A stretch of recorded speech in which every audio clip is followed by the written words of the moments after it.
All right. So today we're going to be going over relative strength and weakness, right? Over the past couple of weeks, I have been like back testing relative strength and weakness.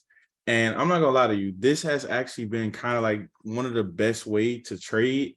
It's simply because trading stocks that are outperforming the market, then once the market pretty much catches up, it's just been given the best trades, right? So I thought like, okay, maybe it's time to actually teach this and what I've learned from it and like how I kind of do it, and yeah, and go from there. So basically a definition for relative strength and weakness, right? Relative strength and weakness exposes the battle between bears and bulls and tells us which side is in control of the ticker at a certain point in time, right? That's pretty simple. So kind of to like dumb that down a little bit, basically relative strength and weakness kind of tells us who's in control of that ticker, right? If we see a stock that is up, like for example, today, if you all look at Shop today, can anybody tell me who was in control of Shop today? Bears or bulls?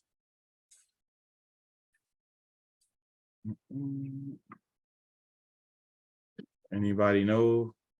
Go look at it. Bulls, right?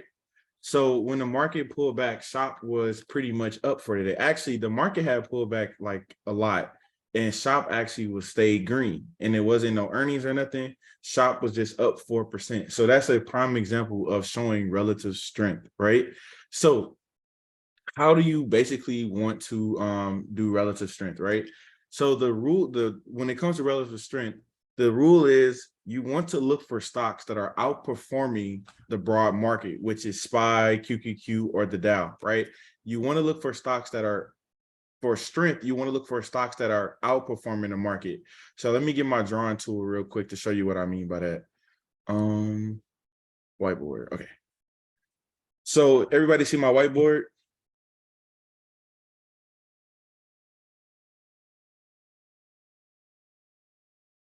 All right.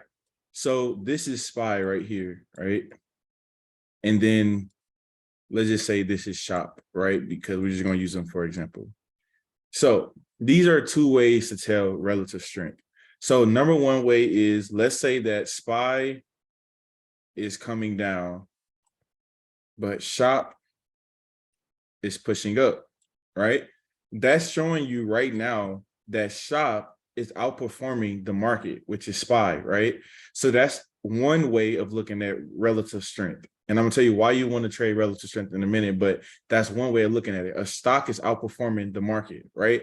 Another way to look at it as, let's say that SPY is going up, right? And then SPY decides to pull back. Let's say that Shop is going up with the market, but then when SPY pulls back, Shop decides to kind of just consolidate, but it don't really pull back as hard as SPY. So what happens is when SPY decides to reverse and go back up, Shop is just going to go immediately up and pretty much continue to outperform the market. So that's another way to look at it. Those are pretty much the main ways to look at it. Do that make sense so far? So real quick before I move on, do that make sense so far as like identifying it? So the question is, why do we want to know what stocks are, why do we want to know this? Well, number one is, and also you can look at the actual, so somebody just asked, what if the stock is, I just use Shop for an example, but you want to look at the actual index that the stock is in. So for Shop, you will look at QQQ. So it's up to you, right? But pretty much put it this way, you don't want to look at these tickers just to look at them, or like you don't want to do it, oh, I'm chasing momentum. The rule of thumb is, if Shop is showing that it's strong, right, the goal that your trading opportunity comes to when the market decides to reverse, instead of trading the actual SPY, you want to stick to that stock that's strong, because now the stock was already strong without SPY. So once the market starts reversing, right, that means the stock was already strong, so it should continue to outperform the market. That's like the whole purpose of it, right? Is when the market starts to recover, you want to see the stock to continue to outperform the market. So that's where you want to trade relative strength at, right? It's a pretty easy, yeah, it's like literally, exactly, that's a good way to put it. It's like a booster, right? It's literally giving a stock that's already doing well a booster when the market starts going, okay? So another way of looking at this as, for example, also, this is another example, right? Let's say that SPY is choppy, but shop is pushing up, right? So whenever SPY decides to come out of that choppy phase, it's pretty much the same thing. Most likely we're betting that the ticker symbol, whatever one that was showing the relative strength, we're betting that it's going to continue to outperform the market, right? So that is why you want to know the relative strength, okay? So let's look at another example of this is relative strength. So this is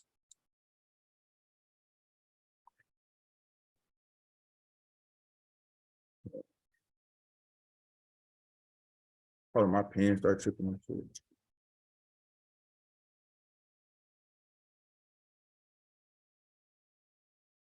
Excuse my handwriting, but this is relative strength, okay? So make sure that you put that down.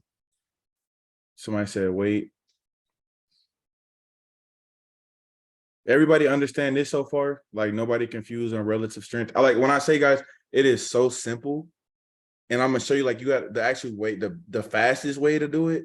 But I'm just trying to get you guys to understand exactly what this is. So I'm pretty sure you could tell what relative weakness is, but we're going to do it anyway. Okay, so let me go ahead and delete this and let's move on.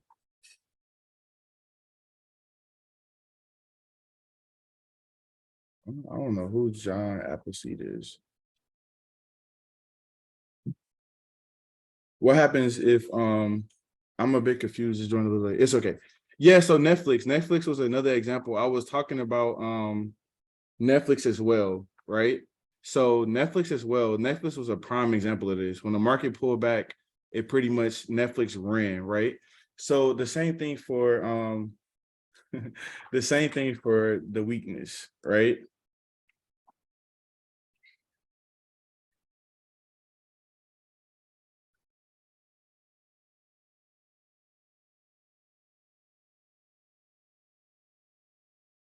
Okay, so here we go. So let's say that the market, let's just look at SPY. Yeah, and I'm gonna get into percentages. Right now, I'm just trying to show like an example, like the charts or whatever. So let's say that SPY is going up, and we can use NVIDIA because NVIDIA is actually a stock that's in SPY, right? So let's say that SPY is going up, and then while SPY is going up, NVIDIA is going down, right? So if SPY decides to start going down, you're betting that NVIDIA is going to underperform even more and drop even lower, right? Did that make sense so far?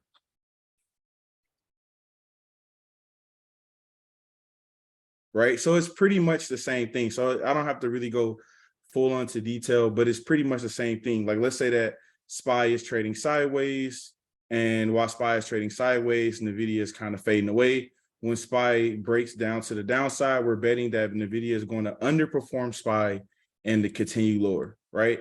So that's why you want to do that. But if SPY keeps going up, does that mean NVIDIA either chops or go back up? So the thing is, a lot of people are trying to say like that NVIDIA is going to follow SPY every single time. No, so you got to look at it from the perspective that if SPY decides to keep going up and NVIDIA decides to keep going down, then that's pretty much, that's just pretty much that, right? If right now we're looking for just the weakness, right? So if let's say that SPY is going up and NVIDIA is maybe chopping, right? Would this be relative weakness?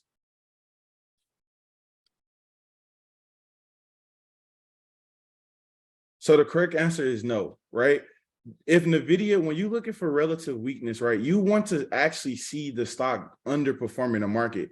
If the market is pushing up and NVIDIA is just holding, I'm glad that you said that though, is because that's what when I used to try to trade relative strength and weakness, that's where I used to get messed up at, because I would do something like that. I would be like, okay, well, SPY is going up, so and NVIDIA is chopping. So I'm about to just, when SPY pull back, I'm gonna just take puts on NVIDIA. And then just to see NVIDIA to continue chopping, right? And that's why when you're looking at these relative strength and relative weakness, you actually want to see the stock down, 1-2%, right? Because you want to actually see the stock moving, right? Because you don't want to get caught in trading a stock that is just flat, right? Yes, it can still, if the market decides to go down, it'll start to go down, right? But at the same time, you want to trade stocks that are already moving, right? You don't want to get caught in those stocks that's choppy. And that's going to save you a lot of money by just that little bitty adjustment right there. So the question was, if SPY is going up and NVIDIA is just chopping or not going down, do we trade it? No. You want to see an actual stock being weak, right? You want to see an actual stock being weak if you're, if you're trying to look for underperforming stocks, okay? The highest percentage you can find is probably going to give you the best trading opportunity. Now, this is another thing that I wanted to make clear for everyone.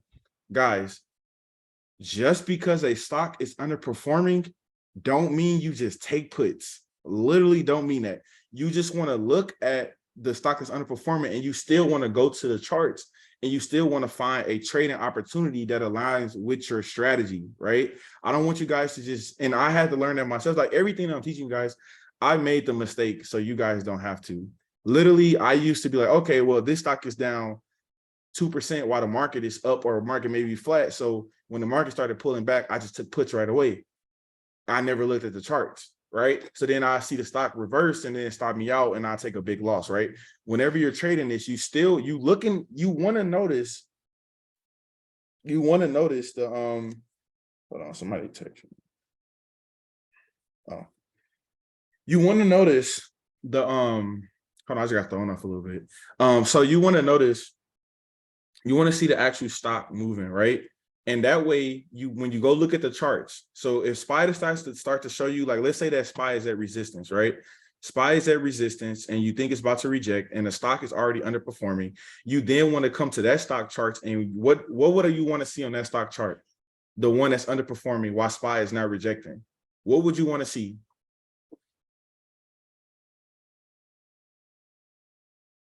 Bearish confirmation, right? Confirmation, not bullish. Remember, because we're looking for a rejection on SPY.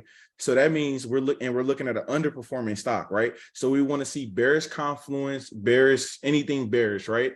And that's why then once we get that confirmation and it aligns with our strategy, then we take the trade, right?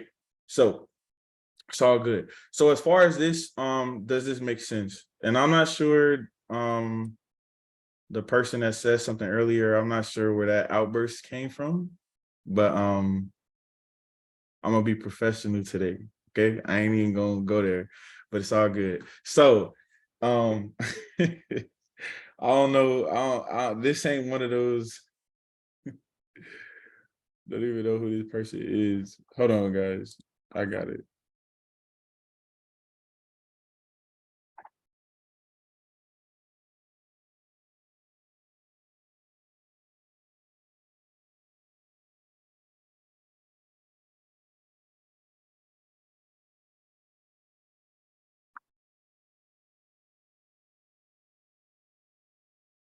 All right. Okay, there we go. So it was probably, I don't know, guys. It was probably somebody with an old I have no clue. Anyways, so all right, so let's go to the next thing. So let me see. So let me stop the share. Okay, so let's go to the next one. So let's go to the example using Thinkorswim.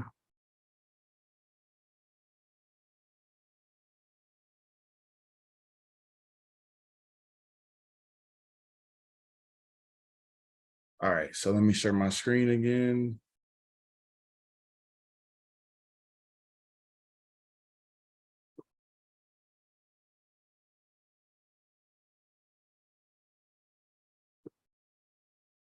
All right, can everybody see my screen?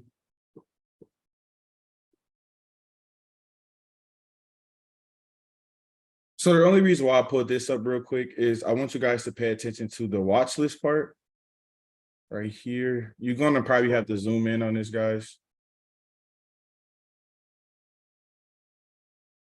All right, so with bearish confidence, will we look for a retest to enter? It depends. Like when it comes to looking for your bearish context, guys, it can be a retest, it could be a head and shoulders, it can be a rejection or resistance, It can be literally any bearish context that aligns with what you want to trade, right? So it don't have, it's not like a certain like, oh, it has to be a retest.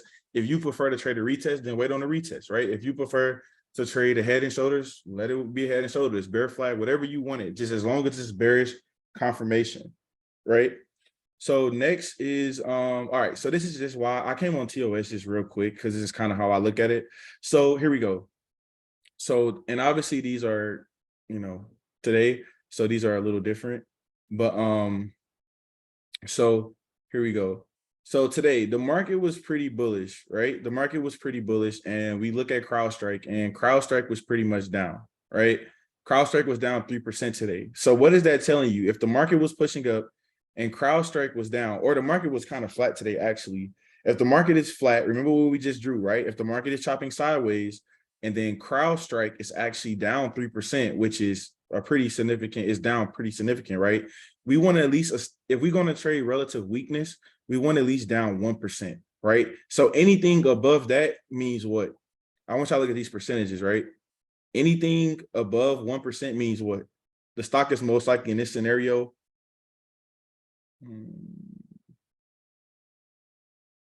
No, it wouldn't be chop. Chop will be these right here when it's like under 1%. No, if okay, so let me I was talking too fast.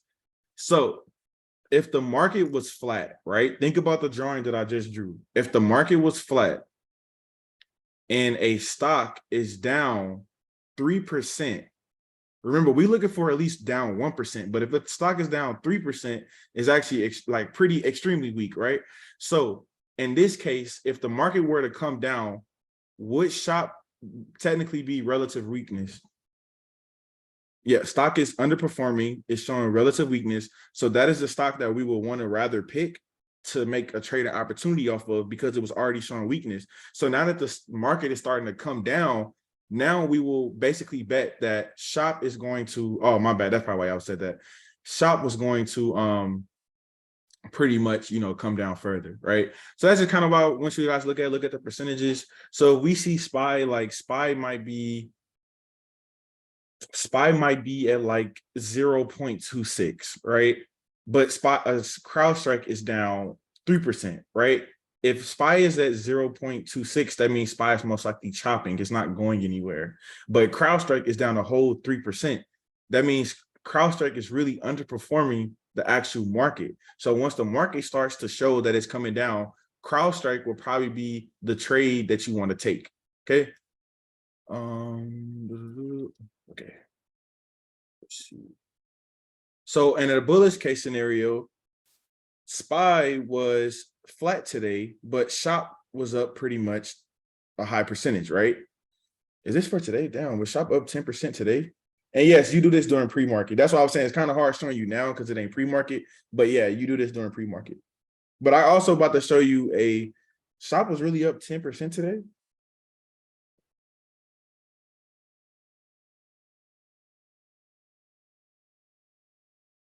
Look. You know, I'm one of those people that I gotta see it with my own eyes to believe it.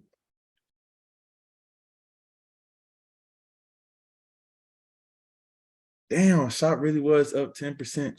Okay. So like I said, okay, so the market was pretty much, where is the market at? Where is SPY? XPX. So XPX was pretty much, SPY was pretty much flat, right? But shop was up 10%. So what do that mean for shop? If the market were to start going up, what are we betting that shop is most likely going to do? Go up, right? We're looking for it to continue to outperform the market, right? So that's what relative strength and relative weakness is. So pretty much in pre-market, all you would do is come up, you will look at the percentage of SPY. And then if SPY is up like over 1%, then you will be looking for stocks that are higher than 1%. And that means that's relative strength, right? If SPY is down 1%, you're looking for stocks that are down more than 1%. That's showing relative weakness. If SPY is flat and Tesla is up, then you're looking for, when SPY starts to recover, you're looking to trade Tesla to the upside, betting that it'll outperform.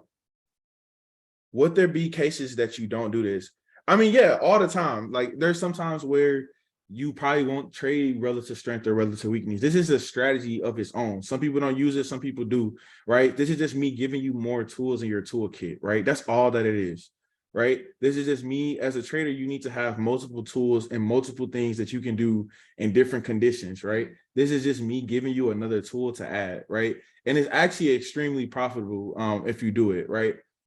Because it's like you already trading something that if you win calls, you want to trade something that's strong, that's going to continue to help you make money, right? If you're in puts, you want to trade something that's weak, that's going to continue to sell off if the market is now underperforming, right? You don't want to be in situations where, like I had people where they were trying to take puts on CAT a while back. CAT was up pretty much down near 20% in a week, and they kept trying to take puts on CAT while the market was pretty much gradually trying to pull up as well. Well, CAT is not about to sell off because you're trying to trade puts on a stock that's relatively strong to the market.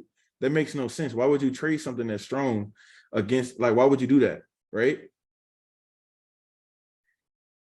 Did that make sense?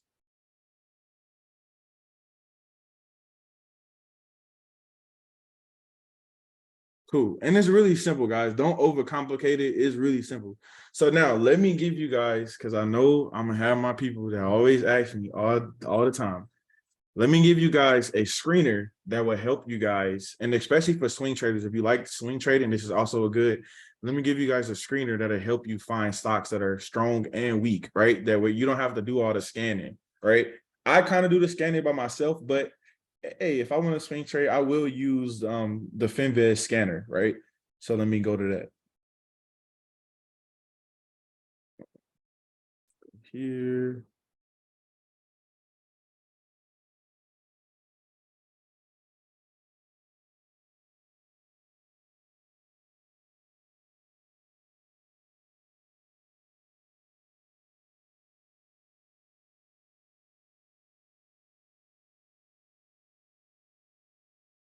All right, can everybody see my Finviz scanner? All right, cool, cool, cool. All right, so what you want to do is when this is what your home screen will look like, right? This is what your home screen will look like. Don't get too confused. Let me zoom in a little bit. All right, so this is what your Finviz screener. When you type in Finviz right here.com, you go to the tab and it'll open just like this, right? So at the top, you will see where it's called screener. So you will go ahead and click that. Now, the settings, you can play with the settings on your own. It's totally up to you. But what I like to do is I come to the exchange tab and then I go to NYSE. And then what I come down here, hold on, add.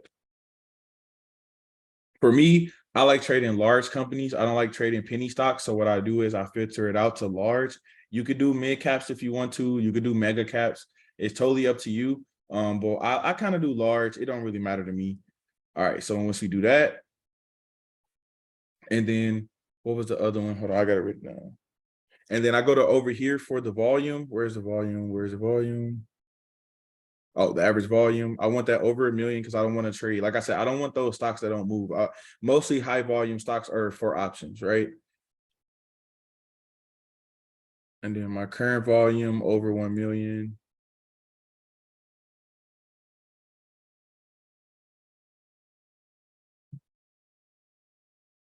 Then come here. Where's performance?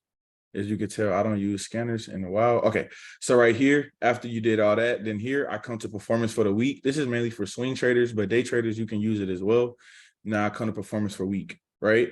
And then it looked weird now because it's over here. Hold on, let me just go right here. I'm gonna do it this way. Okay, so here we go. So right here, I'm using performance. So when you click here, you see all of these greens. That means Shop is the #1 performance stock this week, right? Shop is #1, right? So when we're looking at this, we know that if the market decides to be bullish, these top stocks are the stocks that we want to go to if we like them, right? Make sure that you're looking at your charts. You're not just buying calls just because you see that it's up on the week. Shop is the top performer. So we look there and we can be like, okay, we like Shop charts. It aligns with our strategy. The market decides to start going up. There you go. You got a stock that's already performing pretty well. Also, for my swing traders, you can look at performance for the month. So Shop is actually the top stock for the month as well and the quarter, right? So SHOP is pretty much the top performer. So if you want to swing trade something, if the market decides to run, SHOP will probably be your go-to. But a thing that I like here is you have these other stocks. You don't have to always go to the top performer. Like, for example, right here, we have this company where I'm actually considering buying this tomorrow, right? This is actually on my watch list for tomorrow. And how did I find this on my watch list? Well, I came here to the Finvest scanner. I seen that it was one of the top stocks performing, right? And now that the market has pulled back, once the market decides to break out of these highs, this is the stock that I'm looking at right here. It's been outperforming the market. It's been one of the top stocks, right? Over the last couple of months, it's been kind of one of the top stocks. So I'll be looking for this one. I like the charts, right? And then I'm gonna make a trading opportunity off of. And it's pretty much that simple. And I'm gonna just be honest with you guys. Like, you have CRM is doing good, Dash is doing good, AT&T is doing good. Like, it's literally stocks that Chewy, and you just coming on here and you seeing that stocks that are doing pretty well for the month. Those are the stocks that you want to trade if the market is going in your direction. Do this make sense? It's really simple though, guys. It's like it's extremely simple. Does this make sense? Yes, no. Any questions on this? Because this is pretty much it. Like, I don't have nothing else to say for this one. It's like pretty simple. But try it out, guys. Like, if you want to trade stocks that are doing bad, right? Let's look at some stocks that are doing bad for the week. Let me see some stocks that energy stocks are pretty much getting beat down this week. For the search, you put in it, and I'm gonna type it in the chat. For the search, the exchange is NYSE. I mean, you could do any if you want to. That's totally up to you. It don't matter. But for me, I do NYSE, or you could do NASDAQ, whatever you want. For market cap, I do the large caps, or you could do mega. You could do mega if you want to. Then you have stocks like HD, kind of the stocks that we used to see in CVX and all that. And then average volume, you want that over 1 million. And then current volume, you want that over 1 million. The reason why you want the volumes over 1 million is because the volume, like those high volume stocks that's over 1 million, normally going to give you stocks that have option contracts, because these can show you stocks that don't have option contracts. So the main, so there you go. And I'll put this in the chat as well. So the main goal of this strat is to help us, hold on. The main goal of this strat is to help us put stocks on our radar. Yes, exactly. Right. So it's not the main goal of this strategy is to find stocks that are basically outperforming or underperforming the market.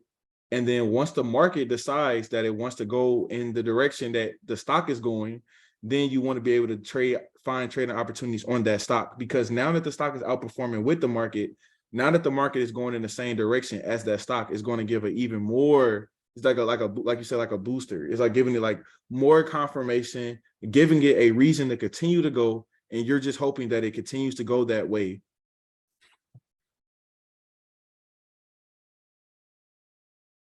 So let's look at some other ones. So here you go right here. So as you can see, the market pulled back, and it's going to be times where the stock pulled back. But as we can see, the market pulled back, and then as soon as the market recovered, what did Baba do? Baba literally ran. What is Baba at right now?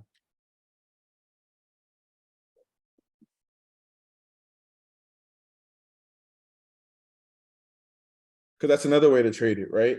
Those stocks that was being strong during the market, and then when the market started pulling back pretty hard and those stocks pull back, once the market recovers, those stocks are pretty much going to move. You see that all the time with Netflix. Netflix is just overall a strong stock in general, right? So whenever the market pulls back, Netflix be like kind of don't want to pull back. And as soon as the market start recovering, Netflix jumps like $10, right? And that's why a lot of people like trading Netflix, because Netflix does that a lot, right? So that's something that you want to look at. Like Baba is at one. There you go. See, when the market started pulling back, Baba was down all the way to 117.87. But Baba had been strong over these last couple of. Baba is up 36% on the month, right? Baba is one of the strongest stocks, large cap mega stocks, right? So once the market started recovering, Baba went from 117 to 120 in literally it didn't take long at all for Baba to recover, right? Because it was already showing relative strength. Did that make sense? I'm just trying to make sure that everybody on the same page, right? It's pretty simple. You guys should test it out for a little while, see how you like it. I mean, it just take practice. It's just another tool. Like, don't even look at it. It's just another toolkit, right? Baba is actually going crazy as hell right now. If I'm looking at it, it's up 90% on a quarter.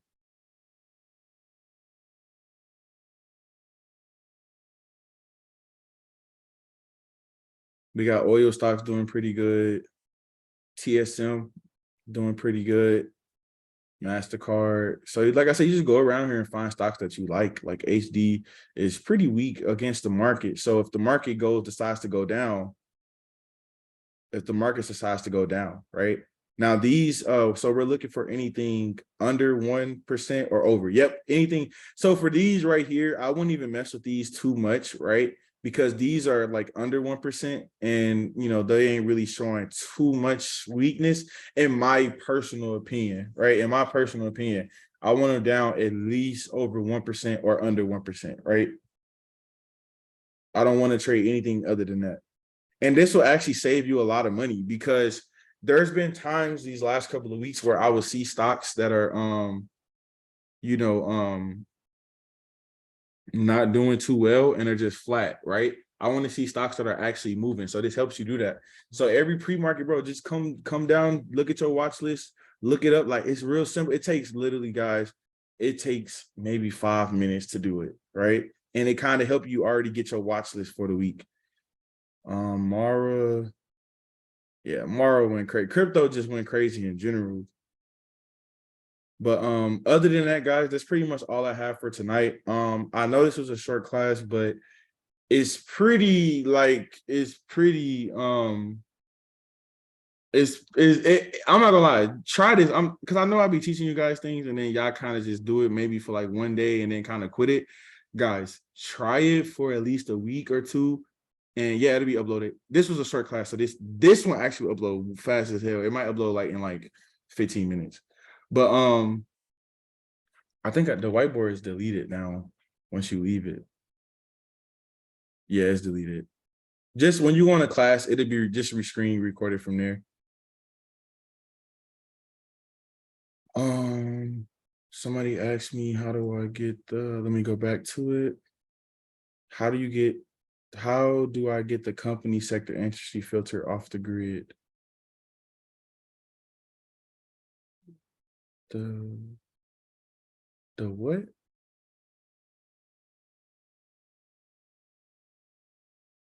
Oh, I don't know. You got to send me a screenshot in the chat on what you're talking about. I'm not sure. Okay, so that's this class. I want you guys to practice it. I want you guys, the first page, can you put it back up showing? Oh, this page. Let me show you. Hold on, let me pull it up real quick. Hold on. Wait, can y'all see this page right now?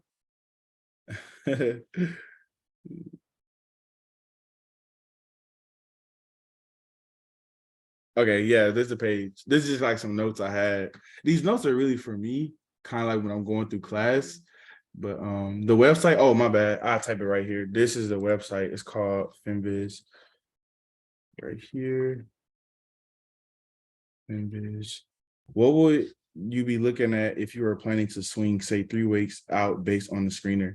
So if I'm looking to swing based on the screener, it depends. If I'm looking to swing calls, I want to see a stock that has been outperforming the market, maybe for the past week or maybe even the past month, right?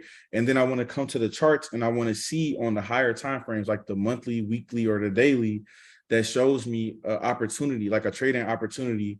Like maybe it's a double bottom on a weekly time frame, right? So if a stock is outperforming the market, and yeah, the last class been uploaded on YouTube, right? You just got to go, when I upload the class on YouTube, since these are classes, you have to actually go into the class recording tab and then go through there, because they're not going to be uploaded to the public. They're only uploaded to the people in the server. So you got to go through that link.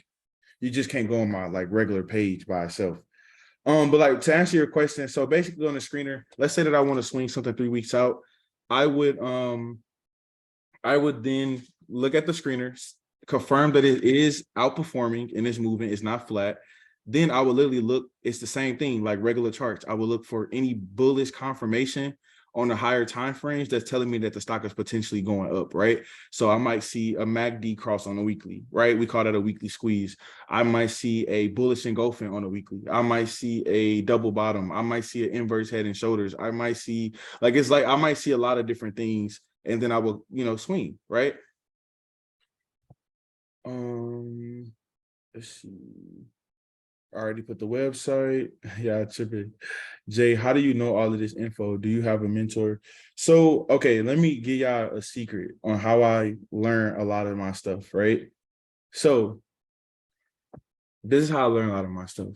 I am a firm believer in paying or just learning, like if I feel like somebody knows something, no matter who it is, like if I, do my research and I feel like I can either I research it, or let's say that somebody that maybe on Twitter or something that like got a background of they know this topic, then like if they offering like a mentorship or something, I would pretty much pay to learn it. Like it's like all around, like I got books, it's like so many things. Like there's old stock market books that you can read. There's like a lot of like information is all around. So it's like you kind of just find it and go from there. So like I can't tell you like it's a certain person that gives me all my information, because it's really not. It's pretty much me finding something, seeing what is class is over. It's me finding something, then trying it out for myself. And then once I try it out for myself, if I like it and I see that it's profitable, then what I do is I kind of find my own way to it, because no strategy is ever going to fit everybody 100%, right? And then once I learn it, I kind of put my own spin to it that I think that might make it better. And then I teach it to you guys, and you guys do the same exact thing, right? Whatever I teach, you might be like, okay, Jay, I see what you're teaching. Now let me put my own spin on it and see what works better for me, right? So yeah, forever a student, forever a student.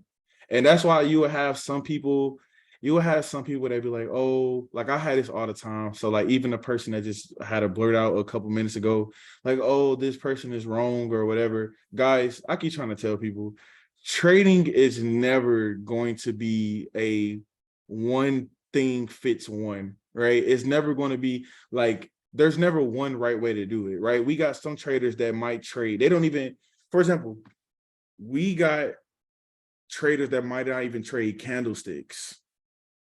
We got traders that might trade just the line chart, right? We got traders that might trade the bar chart. We got traders that don't even trade charts. They trade just news, right? No, there's never going to be like one way to do everything, right? There's different ways. So for anybody that's feeling like, oh, this probably be wrong or whatever, this is got it from there.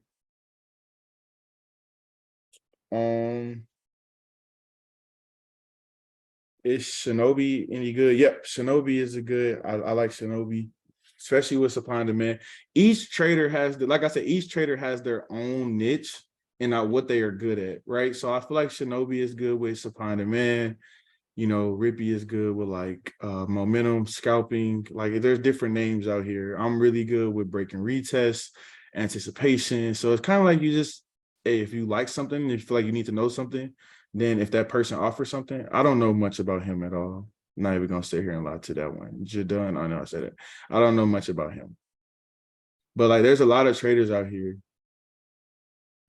I feel like you and Rake, a lot of people say that, bro. Like they be like, me and Rake style is very simple. I mean, very similar. I will say that. Yeah, me and Rake are kind of similar a little bit. Me and Kevin is kind of similar as well, too. I be noticing some stuff. So, like I said, there's no one size fit all, right? Like, actually, I got this in my notes real quick for you guys. So, I think this will help as well. So, in my notes, I'm gonna just read it to you. It says, hold on.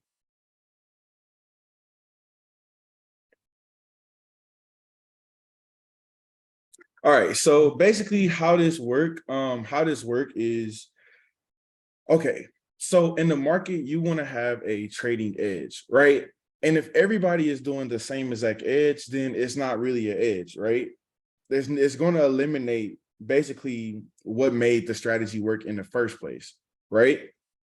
So, hey, calm down over there. I said book this, don't have a book yet. So yeah, you want to make sure that like you learning from other people, but you also adding your own twist and everything. Like I know my mentees that I've been training for about a year. I know a lot of them trade maybe different from me.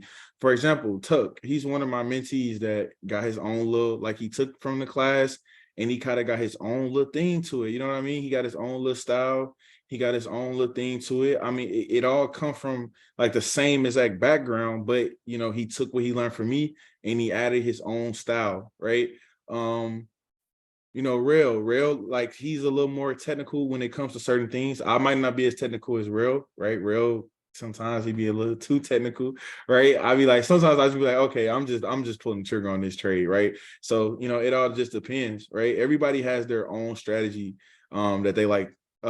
Zabel, I know a lot of people be like Zabel draws trail lines everywhere. I don't know where the hell she got that from. I definitely did not teach her that. But like she kind of, it's like she took what I did and she added that on to her own. So it's like there's no one size fit all. It ain't saying none of us are wrong. It's just that's what she decides to do and it be hidden, right? Yeah, like if y'all ever see Zabel charts, bro, like man, I'm talking about one time when she sent it, I was like, I'm gonna send y'all in the picture, bro. I'm gonna send y'all the picture. I was like, Zabel, did you? I thought like maybe her trail line tool maybe broke or something, and she just like kept tapping the screen or something, and it just added all them trail lines or whatever. So it's like everybody got their own way to do it, right? But this is one of the mods in the chat. Her name's Zabel. But like everybody has their own way that they like to trade, right? And it all can be the core, but things work for different people. For example, I hate, like, let me show you my charts real quick. I hate this shit. I genuinely hate this. I literally cannot stand when people do this, but it be working, and there's nothing I can say about it. It's nothing I can say about it. So like, I be seeing people do this all the time. This be pissing me off. This pisses me off. Where they got all these damn lines, right? But they're profitable with it. So it's like, I don't like this. I don't like this. I hate this. When I see this, I cringe. I get mad at this. But I know traders that have all these damn levels that are extremely profitable. So the whole goal is to figure out what works for you, take and learn bits and pieces from each person that you meet. And you know, some people saying Lawrence definitely have a lot of lines on this chart, but Lawrence is a profitable trader, right? Shine is a good example. Shine has every indicator known to mankind on his charts. I personally can't do it, but it works for him and he's profitable doing it. So that's what I'm trying to get you guys to understand. No matter what, you just take what you like and then you put it into your own way of doing it, right? I personally don't like all of this. Yeah, like this is actually a prime example, like Jada Trader. Jada Trader, Jada Trader, he has a lot of lines on his charts. And when we be texting trying to decide like what trades we finna take, I'll be looking at him like for example, he'd be like, yeah, my target for SPY is 386.74. And I'd be looking at my chart like, where, like that ain't even like am I like on my chart, that's not even a level, right? So then we'd be trading and out of nowhere it'll stop at that level. And I'm like, well, I didn't even have that because my trading strategy does not have that level. But then I'd be like, my target is maybe 389, and then my target hit. Both targets hit, both of us were right, but we just found our own way of doing it. So that's why I try to tell people, like, you don't have to be like mine to a T, right? So I just think that this is a good thing to understand. So like when people say that you're wrong or you're not doing things right, understand that it might not be to their strategy. Everybody's strategy is different, right? Ain't no right or wrong, whatever you like. Now, I will say this, that don't mean be ignorant. That don't mean like if your strategy is clearly not working. Like, I mean, if your strategy is like legit not working, then okay, maybe you should go and change some things, right? But if your strategy has proven to work over time and it just has its drawdown, that's totally fine, right? Like for example, I ain't gonna lie to you guys, and I think this is because I'm getting more mature as a trader. I really don't like chart patterns that much anymore. I'm really not a big fan of chart patterns. Like they're cool, but I don't really trade chart patterns too much anymore. It's kind of like levels and just other stuff. Like chart patterns are fine, but I'm not really a big fan of chart patterns. Maybe like an inverse head and shoulders or something, but like that's pretty much it. Like I probably because I've been seeing so many damn fake outs now. Like bear flags be turning into like just rockets. That's how I look at it. Bear flags turn into rockets now. Like I've seen that happen so many times, bro. I literally seen that. And somebody said no more bull flag off the nine. So I would still do that one though. See, it depends. Certain things I would still do like a bull flag off the 9 EMA or whatever. But it just depends. It just depends. But like now, this is the traditional bull flag, right? I'm about to show y'all why I don't like chart patterns that much right now. Because this is the shit that's been happening these last couple of days. I mean, not days, these last months. So here you go. You have a nice little bull flag, right? It's acting good, right? And this is I don't know if it's just me. I don't know if it's just me, but this was been happening to me with these down bull flags, bro. I mean these bear flags, right? I'm finna show y'all. So here we go. We had a bear flag and we break down. I go take puts, and then the motherfuckers just rock it. I mean, literally, this pisses me off. Like, I don't know what I'm doing wrong, but I don't like chart patterns. I legit don't like chart patterns no more because like it's been doing this a little too often now. Like, it's crazy. It's crazy how like it's literally been doing this all the time. Like, you might have a. This is how I definitely been having this with falling wedges, bro. That shit been pissing me off. So with falling wedges as well. So here go a falling wedge. You normally want to take it. This what happens to the falling wedges. Break out, chop, and then just go to shit. So like I don't know. I legit don't know what did happen to chart patterns, but yeah, the chart patterns been they ain't been chart patterning lately. So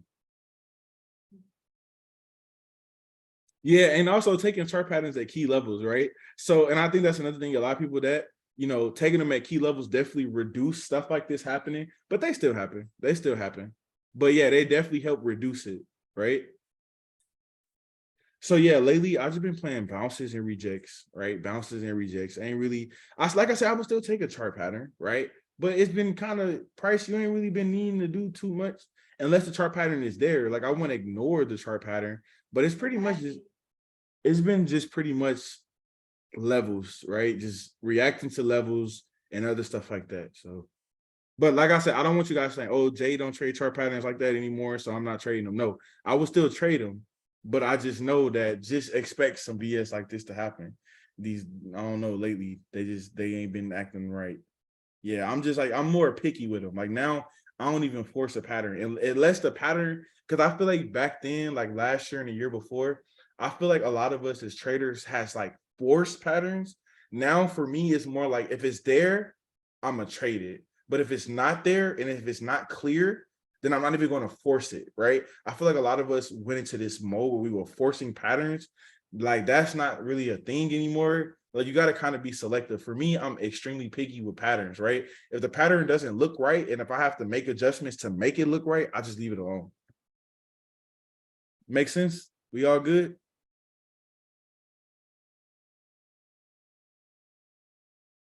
All right, cool. Any more questions before I let you guys go?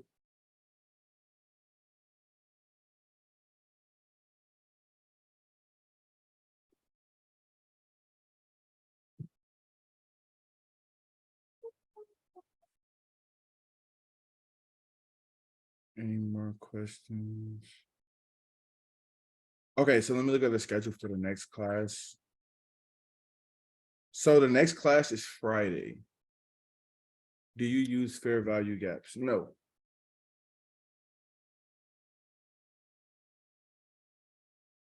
Man, shop like is about to go. I think utility. I'm not gonna lie. The stock that I'm watching, and I'm gonna post my watch list tonight anyway. I'm going to bed on time today, so I'll be up in the morning. But the stock that I'm watching is, I'm about to show you what I'm watching. Friday class, I'm gonna be going over some of the indicators that I'm using and some other little stuff. I'm gonna put it in the chat. But the stock that I'm watching on, let me stop this recorder so I can start uploading while we on class.